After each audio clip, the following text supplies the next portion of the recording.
Hello everyone, we're back. We went away for a little bit. Been busy, it's the World Cup. It's episode 2 of season 2.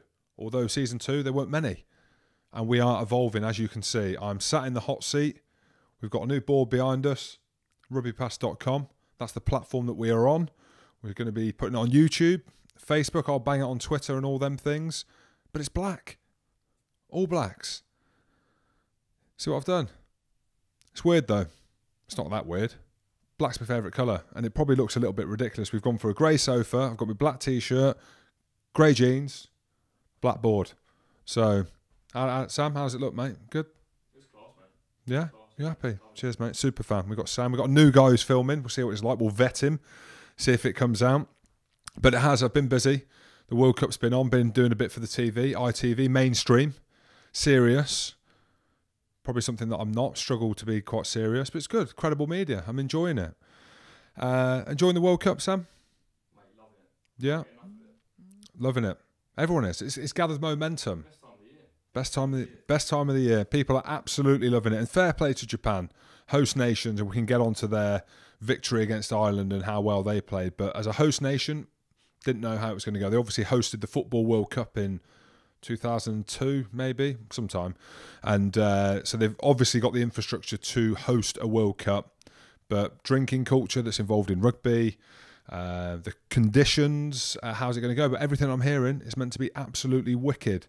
But first week, I was annoyed, I was frustrated. Now, I played in the 2007 World Cup in France, played in the 2011 World Cup in New Zealand, should have played in 2015 in England, but for many reasons I didn't. Now, this is the first one that I am full-on fanage, and in the media. So I need to engage with the games, topic of conversation, seeing what's what. But the trial by social media that is going on is killing me. Now, I can't remember it. I was on Twitter in 2015, but I don't remember it being like this. Now, I'm saying trial by social media. I'm talking about the high tackles. I'm talking about the TMO. I'm talking about things that have been missed. I'm talking about ex-players, non-players, media, written media, video media, people who want to be in the media are all passing judgment on different things. High tackle, was it? You know, should Karevi have been penalised? He was. Should Motu Matu been sent off for Samoa? Now, I understand why people are going down this route because a lot of stuff's been missing, but I've just missed the first week of the World Cup because all this was going on. I was engaged in it and I shouldn't have been. But what I have liked is that rugby has now come to the front of the queue. So a few teething problems with a couple of the referees, with some of the rules and laws and the regulations around that. But we're seeing some good ruggers. Now, before we talk about the good games, I'm going to make probably my third public apology to Uruguay. Because I'm still getting pelters. I thought they were going to get absolutely spanked by Fiji, and they didn't. And it was an upset. I didn't think we'd see any upsets this World Cup. I called it again. What do I know? Uruguay comfortably beat Fiji. Now I'm going to say his name again. Juan Manuel Gabinara, the captain. If you haven't seen his after-match speech, it's one of the best ones you'll see. Speaks in English, fair play to him. Uruguayan, 5'8", but he's their captain. And you see the raw emotion, actually what it means. And that was the start of the World Cup for me. I was like, here we are. Bit of emotion. We're not talking about high shots. We're not talking about missed yellow cards, who should have been red carded, etc., etc. So that was a big upset. Loved it. Love Fiji. Love all the South Sea Island teams. Love Tonga. Love Samoa. I'd say Fiji are one of my favourites the way they play. But Uruguay, out of nowhere, beat them. So hey, I'm very happy with that. Japan. Now, again, it's a little bit old news. I don't care. How good was Japan? You're a rugby fan, Sam. How good? Quality. It's always good to beat the Irish as well, isn't it? It is good to beat the Irish, which Scotland didn't do. Oh, here he is. So he is a fan. He knows. He knows. I actually did all right against Ireland before. 2013, man of the match. I mean, 1 win out of 10. He knows. Right, you stop speaking now. But Japan, I'm going to labour the point. Host nations have put on a great tournament. Everything has been building for them. I spoke to a couple of mates. Ollie Richardson, he's mentioned it before. A guy who's my strength and conditioning coach at Leicester. I think he's now at Warrington or Huddersfield Rugby League. Was in Queensland. He's been in Japan for a long time. He said, watch Japan. He's like, they are so fit, so disciplined, so well drilled, all the things that you think with a Japanese nation in terms of how they approach life, how they approach sport, how dedicated, how disciplined they are. That all came out in that victory against Ireland. Himeno in the back row was phenomenal. Maffey started ahead of Michael Leach, who is probably one of the highest profile players over here in the UK and Ireland. Comes on for Maffey, who goes off with what looked like a head knock, I think, and comes on, changes the game. Kotaro Matashima on the wing. Wowzers, wowzers, wowzers. What a player, what a lid. And to throw in that, you've got the Japanese Luke Thompson, who looks about 45 in the second row, holding the fort. But I tell you what, their set piece is bloody good as well. And I was so impressed with Japan. So impressed. And as host nations, if you're a neutral, then I think they're your second team. If you're Scotland, then you're fucked. Not really. It's going to be interesting, that game. So Pool A of the World Cup has been blown wide open, and there's a few permutations around that. Obviously, Scotland beat Samoa 34-0. Who gets nilled at the World Cup? Who would have thought that? No one. And it all comes down, if it carries on how it should do and how it should play out. Japan play Samoa, looking for a bonus point. Scotland then play Russia on Wednesday, and then they have a 4-day turnaround in which is going to be the biggest game in a long, long time. Biggest game in Japanese history. Scotland-Japan, or Japan-Scotland on Sunday in Yokohama is going to be absolutely epic. 72,000 people. The game was sold out months ago, years ago. Whenever it was announced, it was sold out very quickly. And you talk to people that were at the Ireland Japan game, or who commentated, or even watched it on TV. I've not seen an atmosphere like that, or heard an atmosphere like that coming through the TV. It looked absolutely phenomenal. So a big congratulations to Japan. Naturally, I want Scotland to win. The issue is, if Scotland do win, they need to deny Japan a bonus point if it all unravels and Japan get a bonus point against Samoa and Scotland get a bonus point against Russia. But one thing I want to flag, I'm not making excuses. I ain't. But a 4-day turnaround. A 4-day turnaround in a World Cup. Ridiculous. I'm not making excuses for Scotland, right? But you look at their team. Now, Alan Dale, loosehead prop, everyone's heard of him, goes off with concussion in the game. Gordon Reid comes on at loosehead and effectively plays a full game against Samoa. Okay, yes, there's a big turnaround to Russia. It's 8 or 9 days. 9 days, could even be 10 days, can't remember. So he's going to play against Russia. And 4 days later, if Alan Dale isn't fit, 4 days later as a loosehead prop, he's going to have to front up again and play against Japan. Player welfare, I think that's ridiculous. Not making excuses, but I kind of am. So I don't think the 31-man squad is big enough, or if it is, if you want to keep it at that, there needs to be at least 6 days turnaround. I've been there as a player. Having a 4-day turnaround, we saw that. Fiji lost against Uruguay. They turned around. It was Australia, I think, their first game, where arguably should have won. 4 days later, play against Uruguay. And it just shows you, a team like Fiji, no disrespect to Uruguay and obviously Juan Manuel Gaminara, but on a 4-day turnaround, it is impossible to front up. So it'll be interesting to see what Gregor Townsend does with that team. And Pool A. Naturally, I'm going to talk about that because nothing's really happened in any of the other pools. South Africa got beat by New Zealand. England have had a walk through to their big game against Argentina at the weekend. France looked awful against USA, but they actually came good in the end. What other talking points have we got in any of the pools? Oh, Wales, Australia. That was a good game. A lot of talking points out of that. I'm not going to talk about Karevi. Did he lead with his elbow? Was Patchell too high, which he clearly was? Was it similar to Reece Hodges, like Michael Checker said, and threw his toys out the pram? He's been crying. I ain't going to talk about that. We're going to talk about Wales. There's been a lot of stuff in the media that people are predicting it could effectively be an England-Wales final. Imagine that. It's not going to happen. Why? It's just one. Who do you think? New Zealand are far too good. New Zealand look good. New Zealand look good. All black. New Zealand. I had South Africa. I had South Africa as my team that I thought would win, because I thought something different. And then I had France as a wild card. But you're right. New Zealand absolutely humped Canada. I'll tell you what, a good story in New Zealand. Now, I imagine most people watching this will be rugby fans, so they'll know the crack, they'll know the script. The Barrett brothers, the trio, lined up against Canada.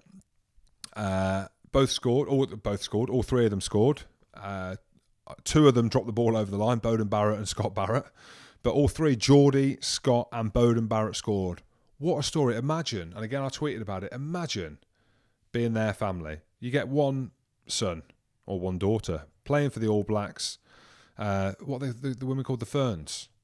Let's just stick with the All Blacks because this is the story. Imagine your son playing for the All Blacks doing the haka. Imagine how proud you are. Imagine having 3. It's ridiculous. And all 3 of them score. So I do a bit of digging. I do a bit of digging on the Barrett brothers. There's 8 of them. Not 8 brothers. There's 5 boys. There's 3 girls. What are mum and dad doing? They're on a farm somewhere in New Zealand just producing unbelievable human beings and specimens.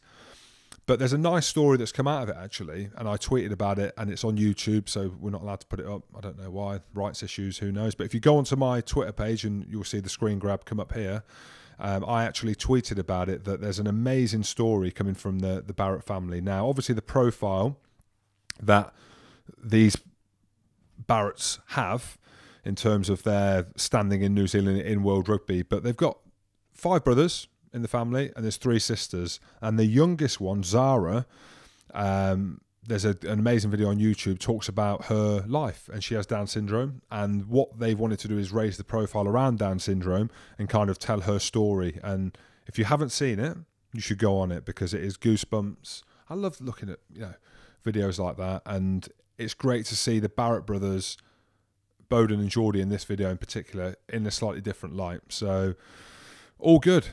All profile, all Blacks. That is all I'm saying. And they look exceptionally good. So talking of the All Blacks, and we'll keep on that point, played against Canada. Anyone who watched the game, it was 60 odd points to 0. I actually thought New Zealand were going to win by 100. But the conditions. So we're talking about the World Cup now, and some of the games, not frustrating, but there's a lot of mistakes. And the conditions, and you probably can't see that on the TV, are really difficult to play in. The ball's like a bar of soap, and the humidity is extremely high. And a funny thing, actually, talking of the conditions and being in Japan, and a country that I've not been to, but they have these different climates, I'd say, to the UK and Ireland. Slightly different. They have earthquakes, typhoons. You ever been in an earthquake? I have. In Chile. In a room with Harry Ellis. We were in a hotel with an earthquake. It's not good. But a funny story, actually, coming out of the South Africa camp. Sia Khaleesi has said that he was in an earthquake in his room as they're preparing for their game against Italy in Shizuoka, somewhere in Japan, of course. And he didn't know it was an earthquake. He was in a bedroom with Cheslin Colby snoring away, and he's woke up thinking it's him snoring. The best winger in the world snoring has woken up the best captain, Sia Khaleesi, my friend, in a room in Japan. It's not Sia. It's an earthquake. It's Japan. It's in an earthquake. So RugbyPass, we've written an article on that. A few funny videos if you want to go and check it out. So South Africa against Italy. Weekend. Italy, beaten them before. Italy are interesting. Italy top of the pool. Top of the pool. Oh, they're not. New Zealand are. Yeah, South Africa too good. They are. And the talking point coming out of South Africa, Eben Etzebeth. Ooh. My old history pal, Mucky, that doesn't know me, but I know him. So it's a little bit of news. This is big in South Africa, by the way. And again, we've done an article on it on RugbyPass. So there's talk of the fact that he may be forced to leave the World Cup after the South African Human Rights Commission said they were going to take him to court. And this is all following an alleged racial incident, racial abuse in August. And there's talk of it being both physical and verbally in a bar where Eben lives, somewhere in South Africa. He's obviously denied the incident, of course, in an interview. And there was talk that he might be forced to leave the World Cup.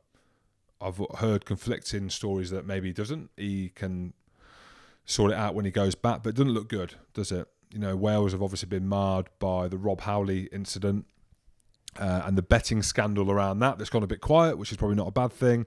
But Eben Etzebeth, one of the most highest profile players in world rugby at the minute, is involved in alleged racial, both physical and verbal incident in a bar.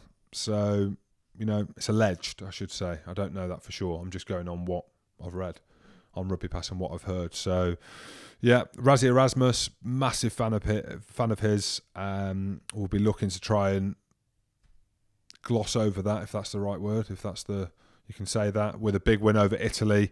You know, and that pool's a foregone conclusion. That's what I'm a little bit not sad of. But yeah, what else have we got? Talking about foregone conclusions and what pools are and what pools aren't. One that isn't is England's pool with Argentina and France. Now, they're obviously playing Argentina at the weekend. Now, England, who knows how England are? Who knows?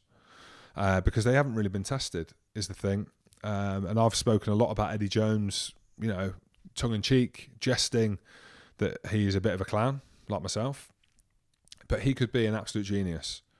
So England look very good in the games that they've played, obviously against Tonga, USA, and then now Argentina. A lot of question marks over who their team's going to be. So let's get the team up and we can dissect, if we can get it. There it is. So we've got Daly at fullback.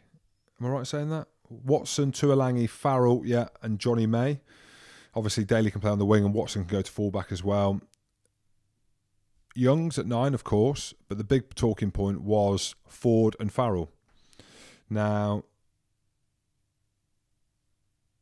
people are asking whether that is the best combination of 10 and 12. I personally don't think it is, but I might be proven wrong. Ford has looked very good. He's got man of the match in one, if not a couple of the games. Looks very good on the front foot. Eddie Jones clearly absolutely loves him. And I think with Tuolangi in the team, you can do anything. Tuolangi, is, from an England perspective, from a rugby fan's perspective, it's amazing to see him back in the form that he's in. He looks fit. But I think this is the big test. I think if the Ford and Farrell thing works, then that's it for the France game. And they'll go with that all the way through. You know, Ford, to be fair, you know, yeah, he's a great player. He is. Is he a world-class World Cup winning 10? I don't know. We will find out. And there's question marks. And fair play, he's taken it. He's taken it on the chin. He's captained the team. He's put in some big performances. But they've got Farrell at 12, Tuolangi at 13. And there's no other real talking points around the team. Maka Vunapol is back on the bench. And Lewis Ludlam, like him as well. Lewis Ludlam, he's on the bench as well. And Jack Knowles back with Slade as well, who's been suffering from a knee injury. So, you know what I mean? That's probably why Eddie Jones has been forced to play Farrell at 12 and Ford at 10. And then Willie Hines as well. Willie Hines made some interesting comments this week, again, on RugbyPass. So we're talking about the conditions, about the balls and how slippy they are. And I've played with these balls, and they are slippy. They are like a bar of soap. There's no other word to describe it. I don't know. They're very different to what you play within the Premiership. The Pro 14, some places will play. I think if you're going to South Africa, the balls are different. Italy, that's what I'm trying to say. They're like balls that you play with in Italy. Italian balls. Very hairy, I imagine. Or smooth, I don't know. I like Italians. Good-looking people. But Willie Hines, he ain't blaming the balls. He's blaming the forwards, saying they are reeking of sweat, and they're the ones causing the balls to be so wet. And everyone's talking, bring the gloves back. Sam, you're a man who can wear gloves. Bring them back. Yeah? Yeah, go for it. Why not? I think they look horrendous. That's why not. Mate, everyone looks cool now when they play, don't they? They get their high and tights done. Some of the England boys have flown over their hairdresser. Ugo Monye's using the same hairdresser that Anthony Watson and Marrow and Marla's using. Mate, Marla's doing that himself. Mate, it is horrendous. That is a horrendous lid. Absolutely horrendous lid. Hey, normally I love talking about horrendous lids. That segues me on to not horrendous names. Now I'm in this commentary world, I'm in the media world, I'm just looking for something slightly different. And something that I love looking at and listening to are the names. So maybe we should have a feature every week, names. The best names in rugby. Well, there's some good names at the World Cup, and if there's any more, hit me. Hit me with some more. My favourite, my absolute favourite out of all of them is the French hooker, a neck the size of a truck, called Camille Chat. Outrageous. Just, you can't be playing rugby if you've got a name like that. I mean, Camille Chat, I think it's pronounced Camille or Camwell Chat. Absolutely love it. I would never say it to his face because he is an absolute monster ball carrier, but Camille Chat is my favourite name. And we'll go down. I don't know. They're all my favourite. The Canadian back row, watching that game. And Rumble's on a rumble. Get it? You've got Lucas James Rumble. His name's Rumble. Is that right or not? Rumble? Let's get ready to rumble. Anyway, could do a lot of that. My Pimpy. The South African, I think he's a winger. Absolutely love it. But because it's Japan, let's make sure we get it right. We need to give it to a Japanese. So the name of the week, or the name of the World Cup, goes to Kenki Fukuoka. Kenki Fukuoka. What a name. What a name. Why have my parents named me Jim? What a shit name. Do you know what I mean? What a shit name. What would you be called then? I don't know. Out of all that, I wouldn't want to be called Camel Shat, I'll be honest. I wouldn't mind Rumble. Lucas Rumble would be pretty cool. I look like a Lucas Rumble. My Pimpy wouldn't work. Kenki Fukuoka. No, that wouldn't work. Yeah. I don't know whether I prefer my name Jim Hamilton compared to Camel Shat. I don't know. I'd have a right. Imagine me being called Camel Shat. That'd be legendary, wouldn't it? I'd even get that name tattooed on my back. So what else have we got? A little bit more news. Creevy, the hooker. He's been captain for Argentina for a long time. Some of his comments in the week saying that England are boring. Ooh. You daredevil. And he's telling the England players to prepare for a war. But he ain't going to be there at the start of the war because he's on the bench. They've put him on the bench for this one. So a few comments around him adds a bit of spice to England's biggest game of the tournament so far. And Jamie George has hit back. He loves it. He's like, well, you know, Saracens, people said that about Saracens. Look at the trophy cabinet. I'm with you, Jamie. It's big. It's heavy. I was there holding trophies and putting them in the cabinet. So that's added a little bit of spice to the weekend's games. And I think England will win. I've got England by about 12, I think. Yeah, England will win. So we normally do a social media post of the week. But there's so many, I can't pick any out. There's absolutely loads. But one thing I'm going to pick out. Have you heard of a moron called Gary Lineker?